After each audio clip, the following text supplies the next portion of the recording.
¿Qué tal? Muy buenas tardes, tengan todas y todos ustedes. En efecto, como ustedes pudieron escuchar en mi currículum, soy criminólogo y la criminología, pues históricamente se ha ocupado de mirar la violencia desde distintas posturas, desde distintos paradigmas. Y el tema que hoy les traigo para que discutamos un poco es sobre algunos estudios, algunas investigaciones que hemos llevado a cabo en el Instituto Nacional de Ciencias Penales, que es donde laboro. En particular vamos a ver dos investigaciones, una ya está publicada, que es el libro de Jóvenes en Riesgo, Pandillas y Delincuencia Organizada, de Tirando Rank y Nacipe, y una más que está por publicarse, que se llama, o se va a llamar, Familia, Juventud y Violencia, elementos para la prevención del delito. Entonces, en términos generales, lo que ustedes van a mirar son algunos datos, algunas conclusiones que nosotros hemos hallado, que hemos reunido en estas dos investigaciones que hemos hecho en el Instituto Nacional de Ciencias Penales. Aquí en esta diapositiva ustedes pueden mirar las razones que en particular tengo para hacer la ponencia, para hacer esta intervención. Principalmente son cuatro: ¿por qué hablar de los jóvenes? ¿Por qué hablar de la violencia? En un principio, como lo decía el anterior ponente, estamos ante un panorama, ¿no?, de violencia, tanto en términos colectivos, en términos interpersonales, de violaciones en los derechos humanos. Me parece que estamos, como dice ahí el Programa de Naciones Unidas para el Desarrollo, ante una epidemia de la violencia. Y lo más triste es que proyectivamente, pues en un futuro esta violencia aún más va a crecer. No se tienen datos que nos puedan mencionar que esto va a reducirse. Y una segunda explicación que también, o una segunda razón importante para hablar sobre las juventudes, es que hoy en día las juventudes son o juegan un papel muy importante dentro de las violencias. Como les decía, vivimos en una epidemia de la violencia, y esa epidemia de la violencia tiene un rostro juvenil, tanto para las víctimas como para los victimarios. Los datos estadísticos, por ejemplo, en México nos habla de que más del 50% de los que están en prisión, de los que están en las comunidades para adolescentes, son jóvenes entre 18 y 29 años de edad. Los jóvenes, que también las juventudes, son las que están resintiendo esta violencia. Entonces, esa es una segunda razón de por qué hablar sobre las juventudes, porque la violencia que hoy vivimos tiene un rostro de las juventudes. Una tercera razón tiene que ver con la explicación que históricamente se ha dado, ¿no?, a la participación de los jóvenes en la violencia. Y ahí pongo del lado izquierdo, inferior, dos postulados que me parecen muy importantes y que han tenido un realce muy importante, ¿no? Uno es que deviene de un informe que fue muy importante para la generación de políticas públicas en materia de seguridad desde los años 70 en Francia, el informe por el Maison, y este informe trataba de generar algunas causalidades, algunas correlaciones entre la violencia, y una de ellas es que cuanto más joven es una población de un país, tanto más delito existe. Y todavía se sigue creyendo esta parte, ¿no?, que entre más joven es una población, más delito, más violencia, más delincuencia. Entonces, desde esa perspectiva es una explicación en términos biológicos incluso, ¿no?, psicológicos también, de pensar al joven como un delincuente o como un potencial agresor, como una persona que está cotidianamente jugando con la violencia y que por lo tanto puede ser agresor o víctima, como lo hemos visto en las estadísticas. Esa es una primera explicación que históricamente se ha dado de por qué las juventudes han jugado un papel importante en esta epidemia de la violencia. Y hay otra explicación más reciente que también deviene del Programa de Naciones Unidas para el Desarrollo, que es el delito aspiracional, que también está muy vinculado a las juventudes. Es esta idea de pensar que el delito es producto, el delito aspiracional tiene que ver con Robert Merton, con un sociólogo de los años 40, teórico criminólogo, que hablaba sobre la violencia y las estructuras. Él decía que las personas delinquen por dos factores. Uno, porque hay metas universales, ¿no? En este ejemplo, por ejemplo, de las sociedades contemporáneas, capitalistas, neoliberales, se les exige a la sociedad tener un Lamborghini, por ejemplo, ¿no? y todos tienen que tener ese Lamborghini a través de esta publicidad mediática, hasta a través de este deseo, ¿no?, que se inculca en las sociedades. Pero, decía Merton, el punto está en que no todos pueden alcanzar ese Lamborghini, y es ahí cuando viene el segundo factor, que es la desigualdad de las oportunidades. Entonces, hay metas universales, pero no todos pueden acceder a esas metas. Entonces, ahí es cuando Merton hablaba del delito aspiracional, ¿no?, de esta idea del delito como una cuestión racional, económicamente hablando, ¿no?, de tener poder, de tener identidad, a través de la violencia, a través de la transgresión. Entonces, me parece que esas dos son las explicaciones históricamente más reconocidas dentro de los estudios criminológicos, dentro de los estudios de la violencia sobre las juventudes. Sin embargo, yo pongo arriba, ¿no?, al lado derecho superior, un poco reflexionando y discutiendo sobre estas dos perspectivas. Un poco también en el sentido de la primera ponencia, me parece que tenemos que, en el marco de la violencia, generar otras explicaciones al tipo de violencia. Creo que ese es un consenso que se ha llegado entre los teóricos, entre los académicos. La violencia es compleja.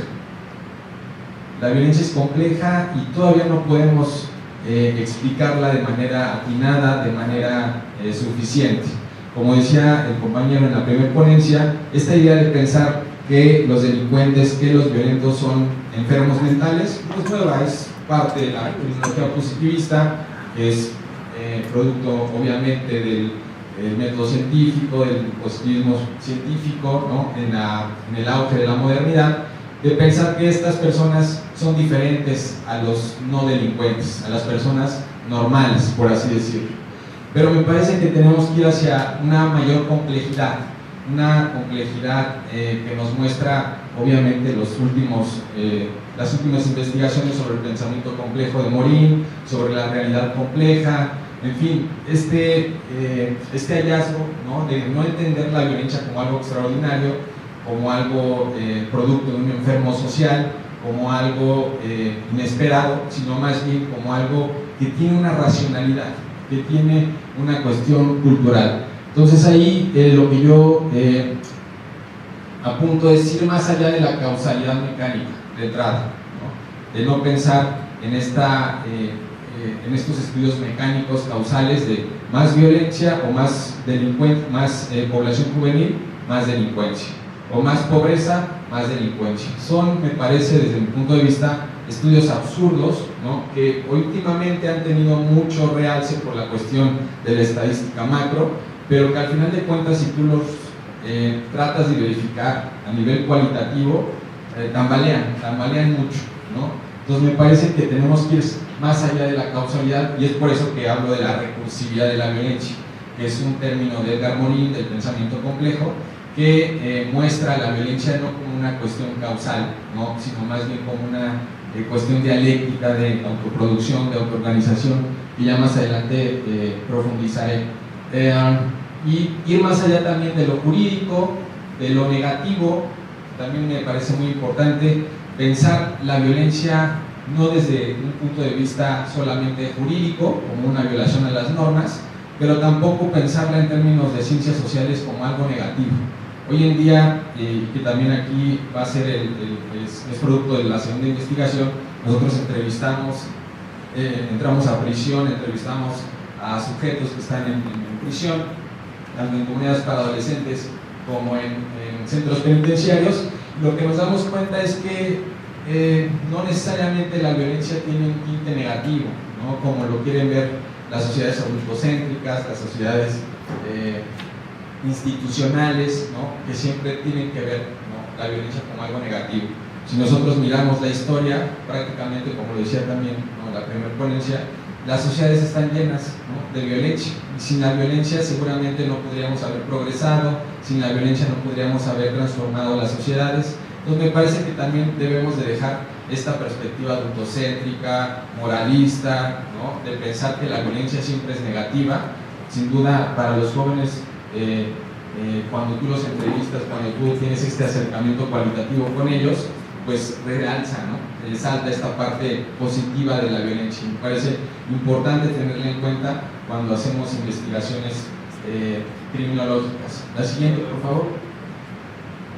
Como les decía, las variables con las que nosotros jugamos en estas investigaciones, sobre todo en esta ponencia, uno es el principio de recursividad, aplicándolo a la violencia, sobre la cual ya no se puede entender la violencia como un producto de causa-efecto, sino más bien hoy en día las realidades tan complejas nos habla de que la causa y efecto tienen sobre sí, ¿no?, causa y efecto. No es una cuestión lineal como se pensaba en las ciencias exactas o como se pensó en la primera parte de la criminología, sino más bien una cuestión más compleja, donde la causa tiene efecto sobre el efecto y el efecto tiene sobre la causa. Entonces me parece que este término de la recursividad que maneja mucho Edgar Morin en el pensamiento complejo nos puede ayudar para mirar de manera más profunda la violencia, ¿no?, que estamos observando en los jóvenes y que tiene pues causas mucho más allá de lo visible.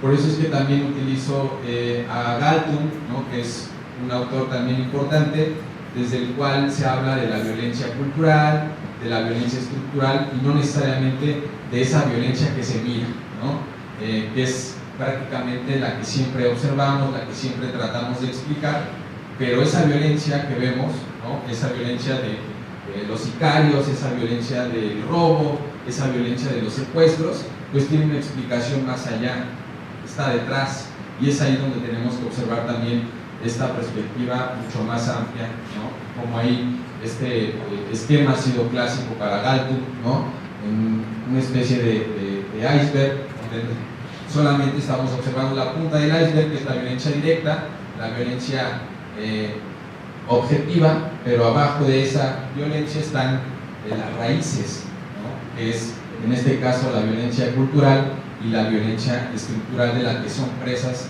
también los jóvenes. Entonces, estos dos elementos, estas dos variables de las violencias en términos de Galtung, ¿no?, y el principio de recursividad se anclan precisamente para observar no la violencia visible, sino la violencia que está detrás, que es mucho más atroz, que es mucho más aflictiva, ¿no?, que la violencia física o la violencia interpersonal.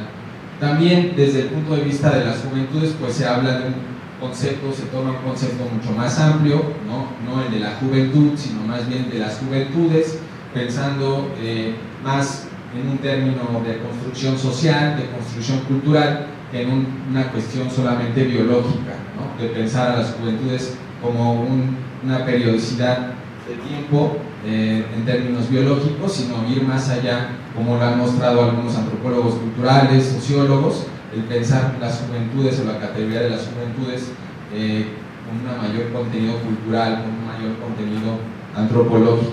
La siguiente, por favor. Aquí, por ejemplo, en esta diapositiva ustedes pueden ver que los objetivos institucionales, ¿no?, oficiales, tanto a nivel internacional como a nivel nacional, siguen siendo estos clichés, ¿no?, de la justicia, la paz, el desarrollo, pero me parece que tenemos que pensarlos mucho más amplio. La siguiente, por favor. Y es un poco aquí también, ¿no?, uno de los anclajes para estas investigaciones, de pensar mucho más amplio el sentido de la justicia, mucho más amplio el término de la paz y también del desarrollo. Entonces ahí podemos observar cómo históricamente se ha pensado la justicia solamente de justicia penal, ¿no?, el castigo, el pensar, ahora que estamos en transición de un nuevo sistema de justicia penal, pensar que va a resolver todos los problemas y va a reducir la violencia, pero me parece que hay que pasar a un sentido más amplio de justicia, en términos de una justicia social, donde cabría más, por ejemplo, la ausencia, ¿no?, de violaciones a derechos humanos, no pensarlas también las violaciones a derechos humanos como las desapariciones, la tortura. Sin duda también existen violaciones a la educación, violaciones al empleo, violaciones a la vivienda digna, que muchas veces se convierten en los factores, ¿no?, en los factores de riesgo que hacen que las poblaciones o que ciertos sectores se conviertan en delincuentes, ¿no? Y también un sentido amplio de desarrollo, no solamente un desarrollo económico, sino también hablar de un desarrollo humano, el mismo Programa de Naciones Unidas para el Desarrollo ya hoy habla de seguridad humana, habla de un desarrollo humano que se tiene que fortalecer, ¿no?, como una obligación estatal de todos los países, y que en conjunto, pues, si caminamos hacia esos sentidos amplios de justicia, de desarrollo y de paz, tendremos sociedades mucho menos violentas, si pensamos solamente en la parte restringida, ¿no?, o limitada de la justicia penal, del desarrollo económico y de la paz como ausencia de las violencias. La siguiente, por favor. Aquí, por ejemplo, ya observan, es una matriz, la matriz que nosotros realizamos en esta primera investigación sobre jóvenes en riesgo. Lo que tratamos de hacer en esa primera investigación fue generar un índice de jóvenes en riesgo a nivel nacional. Este índice fue estadístico, fue macro, fue cuantitativo y se compone de 7 variables, ¿no?, o 7 subvariables, 7 indicadores, los cuales nos pueden indicar precisamente que un joven se encuentra mucho más en riesgo para vincularse a las pandillas, para vincularse a la violencia o a la delincuencia organizada. Entonces, lo que nosotros hicimos, que también fue un poco restringido, puesto que esto tiene que ver con el acceso a la información, ¿no?, con las bases de datos que tiene INEGI. Entonces, muchas veces estos análisis estadísticos macros, por más que queramos hacerlos mucho más amplios, más específicos, pues nos limitamos a lo que está disponible. Entonces, fueron 7 variables en economía, educación, salud, seguridad, familia, comunidad y desarrollo social. En cada una de esas variables hay indicadores. Esos indicadores obviamente están relacionados con la teoría criminológica, que nos habla, por ejemplo, en el caso de la salud, ¿no?, la cantidad de derechamientos, ¿no?, en el caso de la educación, la deserción escolar. Es decir, factores de riesgo que nos indicarían en ese supuesto que estamos ante sectores juveniles en mayor riesgo de vincularse a la violencia y a la delincuencia. La siguiente, por favor. Y estos son los mapas por cada una de las variables que nosotros hallamos, ¿sí? Son 7 mapas en los cuales ustedes pueden observar la distribución de ese índice de jóvenes en riesgo mexicano, ¿no? Un índice de jóvenes respecto a la salud, un índice de jóvenes respecto a la educación, a la economía, a la seguridad, en fin. Y la siguiente, por favor, que es el mapa general, es donde observamos ya como tal el índice compuesto de estas 7 variables, el índice mexicano de jóvenes en riesgo. Como ustedes pueden observar, pues no está todo en rojo, que fue uno de los hallazgos también, ¿no?, de las conclusiones. Nosotros pensábamos en una hipótesis que este mapa iba a estar prácticamente en rojo o en naranja. También existe esta cuestión mediática de la violencia, ¿no? Pero como ustedes pueden ver, prácticamente el 70% está en amarillo, ¿no?, lo que significa que están en riesgo medio, ¿no?, pero que no deja de ser un riesgo, ¿sí? Entonces, este análisis macro tuvo el objetivo de identificar qué estados de la República tienen un mayor índice de jóvenes en riesgo y por lo tanto necesitan mayores políticas públicas para mejorar la situación de la salud, de la economía, ¿no?, de la educación en los jóvenes, y así evitar en un futuro próximo o inmediato que los jóvenes se puedan vincular a la violencia y la delincuencia. Este fue prácticamente el producto del primer estudio, de la primera investigación que hicimos, que fue estadístico, ¿no? La siguiente, por favor.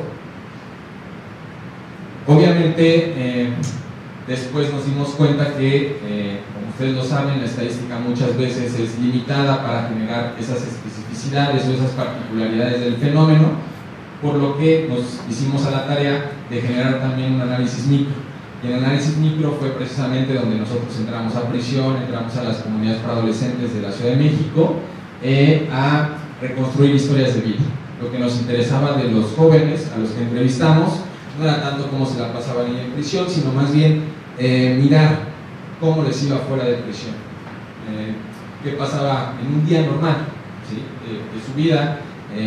Ahí identificamos 5 5 unidades de análisis: la familia, la comunidad, el barrio y el trabajo. Y obviamente la quinta era atravesar todas estas unidades de variables, unidades de análisis, con la carrera criminal. Es decir, cuándo fue el momento en que el joven se vinculó a la delincuencia o se vinculó a una carrera criminal, y qué papel tuvieron esas unidades de análisis en esa vinculación a la violencia. Como les decía, la área de investigación fue en los centros penitenciarios. También fuimos a 2 comunidades para adolescentes, Piroscuaro, que es donde están seguramente, por ahí dicen los peligrosos, ¿no?, los que tienen mayor riesgo institucional. Y también fuimos a Piroscuaro y el que está en San Fernando, ¿no?, que antes se llamaba el Tribilín.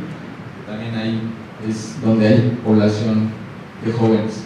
La muestra fueron 50 exploratorias. La lógica de la investigación cualitativa era un poco llegar, ¿no?, y entrevistar a los jóvenes, y a partir de las exploratorias identificar quién nos podía servir. Obviamente los únicos criterios de inclusión que nosotros teníamos era, uno, que fuera un joven, ¿no?, entre los 18 y 29 años de edad, que estuviera obviamente confesado, que estuviera dispuesto a participar. Pues, ustedes lo saben, es uno de los criterios más importantes: no forzarlos, sino que ellos con su voluntad propia quieran participar en la investigación. La técnica fue historias de vida. Tratamos ahí de generar pues una perspectiva en retrospectiva, ¿no?, de cómo le iba en su vida en estas 5 unidades de análisis, ¿no?: la familia, la escuela, el barrio, el trabajo y la carrera criminal. La siguiente, por favor. Y aquí es un poco como una gráfica, ¿no?, una infografía de cómo está atravesado las juventudes a partir de esta investigación cualitativa, de ciertos fenómenos que también nos hacen clic, ¿no?, con el análisis macro que hicimos. Ahorita estamos en un proceso también de sacar o de producir nuevas investigaciones. Obviamente es un mundo, fueron 50 exploratorias, fueron más de 10 entrevistas, cada una prácticamente ya transcritas, son más de 1000 cuartillas. Alrededor teníamos de 4 o 5 sesiones, cada sesión duraba 3-4 horas con los chicos, ¿no?, con los jóvenes. Entonces, en esta primera publicación lo único que estamos realizando es la unidad de análisis de la familia. La idea es que próximamente se puedan también publicar 2 libros del barrio, ¿no?, barrio, Juventudes y Violencia, ¿no?, el de la escuela y el del trabajo. Pero ahorita solamente estamos en esta parte de la familia, y ahí podemos observar algunos elementos por los cuales está atravesado estas juventudes violentas, ¿no? Ausentismo familiar, violencia en la familia, influencia delictiva familiar, la desigualdad económica, desempleo, deserción y exclusión social, en fin, de varios fenómenos que atraviesan, ¿no?, la realidad de las juventudes mexicanas, y que en muchos casos se convierten en factores de riesgo para que el joven se convierta en delincuente y transgreda la ley. Por ejemplo, ahí en el ausentismo familiar fue algo que nos llamó mucho la atención. El ausentismo familiar simbólico, ¿no? El padre o la madre puede estar presente en la familia, en la casa, en el hogar, pero al mismo tiempo no lo está, ¿no? No le hace caso. Es un ausentismo mucho más profundo, mucho más doloroso que el padre que se fue cuando era chico, o el padre ausente, o el que nunca conoció. Entonces, cositas así están en esa publicación, ¿no? Y pues va a ser próximamente publicada. Entonces, en general era presentarles estos 2 hallazgos, ¿no? Uno a nivel macro, que fue el índice mexicano de jóvenes en riesgo, y esta parte inicial, ¿no?, de la familia, la juventud y la violencia, donde podemos ver ya estos factores a un nivel más micro, más cualitativo, y relacionarlos también con la teoría. Sin duda, converjo mucho con la primera ponencia.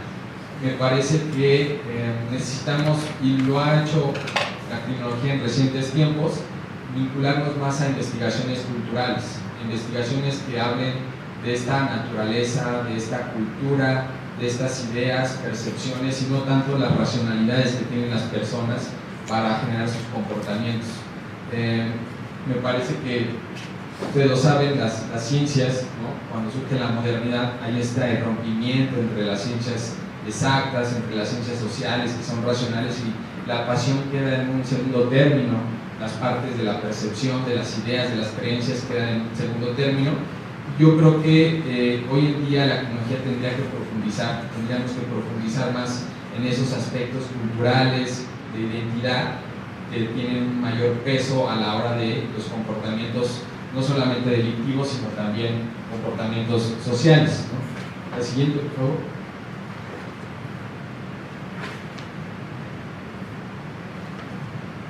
Creo que nada más queda una.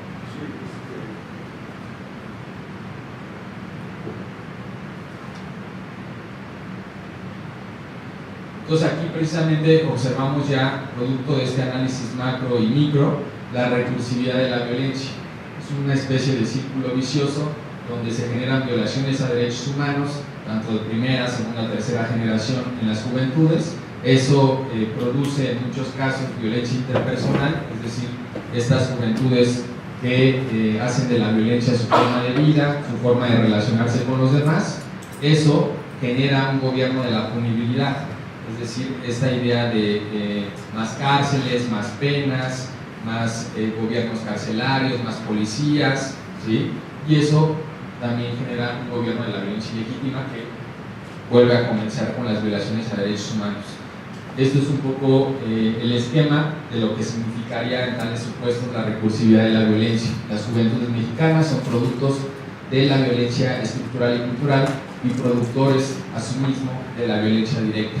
Esa es precisamente la idea o la esencia de la recursividad o del principio de recursividad, que son, como les decía, causas y efectos al mismo tiempo, ¿no? Autoproductores. La siguiente, por favor. Y aquí un poco ya son como las conclusiones, ¿no? Pasar de la violencia como algo jurídico, más bien plantearlo a nivel social, la violencia estructural y cultural como objetos de estudio, dejar atrás esta causalidad mecánica que piensa o mira la juventud como sinónimo de delito, y más bien plantear o profundizar sobre otros términos, otras variables como la recursividad, donde las violencias producen juventudes, pero también a su vez las juventudes producen violencia. Una dimensión individual ya histórica, pasar más bien a una dimensión estructural e histórica de las juventudes. Como les decía al principio, no pensarlas solamente en términos biológicos, en términos de una periodicidad definida, sino más bien como una categoría en construcción sociohistórica. También pasar, ¿no?, de comprender la violencia como algo negativo, como algo hipertrofiado, y más bien entenderla en su lado positivo, ¿no?, acción de lo político. Me parece muy importante profundizar sobre la conciencia política del delincuente, ¿no? Que muchas veces parecería no estar muy visible, ¿no? Habría que utilizar otras técnicas, incluso metodológicas, para llegar a ese nivel, ¿no?, de conciencia. Y también pasar de la unidimensionalidad a la multidimensión, ¿no? Hablar más bien de disciplinas, de contextos y no tanto de causas, efectos entre los fenómenos, sino más bien de una complejidad, ¿no?, ante el fenómeno de la violencia y la delincuencia. Creo que ya es la última. Y es todo, ¿no? Muchas gracias por la invitación. Ya no me refería al doctor Cisneros. Muchas gracias por la invitación y a ustedes por su atención. Gracias.